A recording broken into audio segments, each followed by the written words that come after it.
Hello guys, स्वागत है आपका मैं लव स्टोरी विद यामाडा कुन सीजन 2 के एक और एक्सप्लेनेशन वीडियो में। लास्ट वीडियो के एंड में अकाने ने यामाडा को किसी और लड़की के साथ देख लिया था। फिर उसने यामाडा से पूछा था क्या वो उससे प्यार करता है और फिर दोनों साथ में सो गए थे। अब अगली सुबह अलार्म बजता है और अकाने उठ जाती है। फिर वो यामाडा को उठाती है और ब्रेकफास्ट बनाने चली जाती है। बनाते हुए वो सोच रही थी कल जो हुआ वो शॉकिंग था। मैं अपसेट हो गई थी पर साथ में सोने से मेरा मूड ठीक हो गया है और मैं श्योर हूँ जो मैंने देखा था वो बस एक मिसअंडरस्टैंडिंग थी। यामाडा पूछता है तुम्हें पेरेंट्स के घर कितने बजे जाना है? मैं बैग लेने अपने घर जा रहा हूँ। और वो अभी भी नींद में ही था। अकाने को वो बहुत क्यूट लगता है। वो कहती है ब्रेकफास्ट करने के बाद चलते हैं। और वो सोचती है अगर मैं उस बारे में सोचकर उदास भी हूँ पर जब तक यामाडा मेरे साथ है मैं बिल्कुल ठीक हूँ। उसका टच, उसकी वॉइस, उसकी आंखें जो हमेशा मुझे फॉलो करती है ये मुझे हिम्मत देती है। वो यामाडा को खाना खिलाती है और फिर उसकी गोद में कुछ टाइम के लिए सो जाती है। अगले सीन में वो अपने पेरेंट्स के घर पहुंचती है। वहाँ बहुत अंधेरा था। वो अंधेरे में अंदर जाती है और कायदे को देखकर चिल्ला उठती है। कायदे भी डर जाती है। फिर वो कहती है मैंने तुम्हें कहा था ना स्टेशन पे आकर कॉल करना। अकाने कहती है मैंने किया था पर तुमने उठाया ही नहीं। कायदे कहती है सॉरी,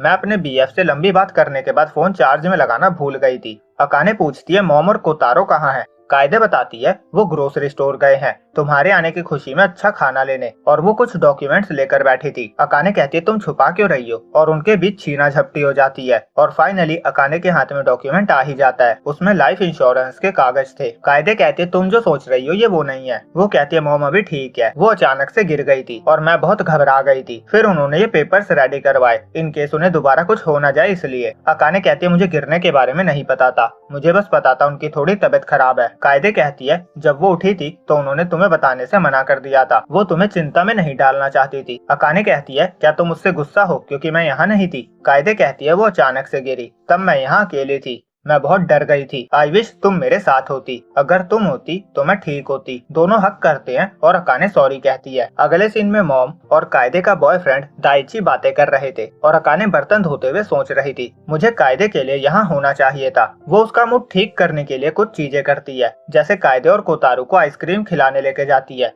फिर दोनों बहनें साथ में नहाती है और कायदे नेक्स्ट वीकेंड भी अकाने को घर आने को कहती है और वो कहती है ट्रैवल एक्सपेंसेस मैं पे कर दूंगी। फिर अकाने मॉम को बताती है वो अगले वीक भी आएगी। मॉम कहती है तुम कायदे के लिए खुद को फोर्स मत करो, तुम्हारी खुद की भी लाइफ है और तुम्हें कॉलेज का भी तो काम होता है। अकाने कहती है वो आसान है, फर्स्ट ईयर में मुश्किल होता था। मॉम कहती है सॉरी मैंने तुम्हें चिंता में डाल दिया पर अब मैं ठीक हूँ तो तुम आराम से जाओ और अपनी लाइफ जियो। अकाने कहती है आप गिर गई थी और मुझे बताया तक नहीं। मॉम समझाती है उन्होंने उसकी भलाई के लिए ही नहीं बताया। अकाने सोचती है मैं बाद में सुनकर भी इतना डर गई थी तो कायदे का तो क्या ही हाल हुआ होगा। अगले सीन में वो वापस आ जाती है। यामाडा स्टेशन के बाहर वेट कर रहा था। अकाने आकर उसे आवाज दे रही थी पर वो खोया हुआ था तो वो डायरेक्ट उसके सामने चली जाती है। यामाडा कहता है तुमने मुझे डरा दिया। अकाने कहती है मैंने आवाज दी तो थी। फिर यामाडा पूछता है तुम्हारा सामान कहाँ है? अकाने बताती है मॉम ने इतना सब कुछ दे दिया कि मैंने सामान डायरेक्ट घर भिजवा दिया और उसे भूख लग रही थी। वो कहती है चलो नूडल खाने चले, आज मैंने इसी का सपना देखा था। फिर दोनों लंबी लाइन में लगते हैं और यामाडा फैमिली के बारे में पूछता है। अकाने बताती है मॉम ठीक है पर मेरी सिस्टर, तभी गुची उन्हें देख लेता है और वहाँ आ जाता है और अकाने बात पूरी नहीं कर पाती। वो सोचती है ये जरूर इसके कॉलेज के दोस्त हैं। फिर उसकी नजर सासुकी पे जाती है। उनकी आंखें लड़ गई थी और अकाने उसे जैसे देख रही थी वो यामाडा से चिपक जाती है और सोचती है मैं दोबारा उसे नहीं देख पाऊंगी। सासुकी को लगता है उनकी वजह से अकाने अनकंफर्टेबल हो रही है और इगुची यामाडा से पूछ रहा था क्या ये तुम्हारी गर्लफ्रेंड है? यामाडा हाँ कहता है और सासुकी उसकी शर्ट पकड़ के पीछे खींचती हुई कहती है तुम कभी सिचुएशन नहीं समझ सकते ना। उसकी जीएफ अनकंफर्टेबल हो रही है और फिर सब बाय करके चले जाते हैं। अकाने सोचती है मैं कितनी पैथेटिक हूँ, उसे मेरे बारे में ये सब कहना पड़ा। वो यामाडा को सॉरी कहती है। यामाडा कहता है क्यों ना हम ये लाइन छोड़कर कहीं ऐसी जगह चले जहाँ हम बैठ सके। अकाने कहती है क्या हुआ, तुम थके हुए हो? यामाडा कहता है मुझे कुछ बात करनी है। अकाने यामाडा को पार्क में लेकर जाती है और उसके वर्ड्स ने अकाने को अलग ही जोन में डाल दिया था। उसने ताकुमा के साथ ब्रेकअप के बाद जो ट्रॉमा फेस किया था वो उसके दिमाग में चल रहे थे और यामाडा उसे बोल रहा था पर वो खोई हुई थी। फिर वो कहती है सॉरी मैंने सुना नहीं। यामाडा कहता है हम बाहर क्यों आए हैं, हमें घर में बात करनी चाहिए। अकाने कहती है मुझे और ऑक्सीजन चाहिए, प्लीज बाहर ही बात करते हैं। यामाडा कहता है ठीक है। तभी अकाने कहती है प्लीज मैं ब्रेकअप करना नहीं चाहती, सॉरी मैंने तुम्हारे फ्रेंड्स के सामने रूड बिहेव किया, मैं फिर दोबारा ऐसा नहीं करूंगी। मैं उस ब्यूटीफुल लड़की के सामने स्टैंड नहीं कर पा रही थी। तुम इतनी सुंदर लड़कियों के साथ सोशलाइज हो रहे थे जिन्हें मैं जानती भी नहीं। इसीलिए मैं डिप्रेस हो गई थी। मैं बहुत नैरो माइंडेड हूँ, पैथेटिक हूँ। और यामाडा बेचारा अपनी बात कहने का इंतजार कर रहा था। फिर अकाने कहती है कुछ बोलो तो। यामाडा कहता है मेरे पैर सुन्न हो गए हैं। वो भी बैठ जाता है और पूछता है तुम्हारी मॉम सच में ठीक है ना। अकाने शॉक हो जाती है क्योंकि ये तो बिल्कुल ही डिफरेंट टॉपिक था। वो कहती है हाँ वो ठीक है, बस मेरी सिस्टर थोड़ा डिप्रेस है। यामाडा कहता है शायद इसीलिए तुम भी अपसेट हो। मैं खुश हूँ कि मैंने जितना सोचा था ये उतनी बड़ी बात नहीं है। अकाने कहती है ब्रेकअप की बात तुम्हें मामूली लगती है। यामाडा कहता है हाँ ये तो हम अभी सॉल्व कर लेंगे। वो कहता है अब से मैं क्यूट और ब्यूटीफुल लड़कियों से दूर रहूंगा। अकाने को याद आता है यामाडा ने कहा था अगर तुम नहीं चाहती तो मैं इगुची के साथ नहीं जाऊंगा। अब वो कहती है बस रुक जाओ, मैं तुम पे रिस्ट्रिक्शंस नहीं लगाना चाहती। वो सोचती है यामाडा एंटी सोशल है और मैं नहीं चाहती वो ऐसा ही रह जाए। वो कहती है ये मेरी प्रॉब्लम है,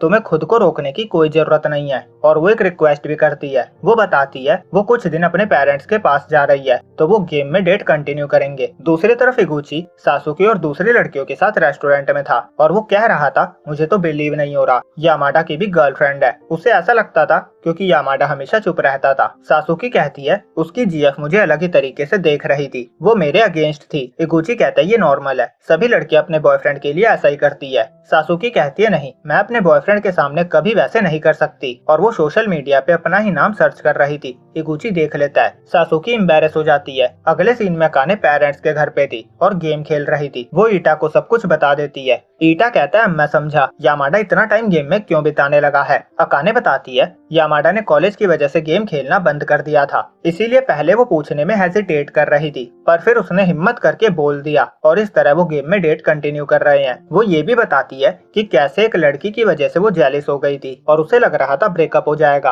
तभी सुबाकी आती है और कहती है मैं तुम्हारी सारी चैट्स पढ़ रही थी। वो कहती है यामाडा बहुत फेमस है तो ये अच्छी बात है कि तुम ऑन गार्ड हो। सब लड़कियां उसके पीछे पड़ी रहती है, स्कूल में भी ऐसा ही होता था और वो बहुत काइंड है तो उसे लड़कियों से दूर रखना कोई बुरी बात नहीं है। ये तो अच्छा है कि तुम उसे गेम में बिजी रख रही हो। और काइंडनेस की बात से ईटा बताता है हाँ वो बहुत काइंड है और अपने प्रॉमिस को पूरा करता है चाहे सामने वाला भूल क्यों न जाए। वो बताता है एक बार उसने गेम में कुछ रेयर मटेरियल उसे ढूंढने को कहा था जो उसे नहीं मिल रहे थे और फिर यामाडा ने सब ढूंढ दिए और इस प्रोसेस में उसने खुद को बीमार कर लिया। और बातें करते हुए ईटा अकाने के लिए आर्मर रेडी कर रहा था पर उसने उसे बताया नहीं था। वो रेडी करके उसे दे देता है जो दिखने में बिल्कुल ट्यूटोरियल वाले जैसा ही था जो 15 लेवल वालों के लिए सूटेबल था, पर उसने सिलाई की स्किल का यूज करके उसे अपग्रेड किया था और लेवल 65 तक के लिए सूटेबल बना दिया था। दूसरी तरफ इगुची कहीं और शिफ्ट हो रहा था और उसके सामान को मूव करने में यामाडा और एक और दोस्त उसकी हेल्प कर रहे थे और बारिश स्टार्ट हो गई थी तो आज का काम उन्होंने रोक दिया था।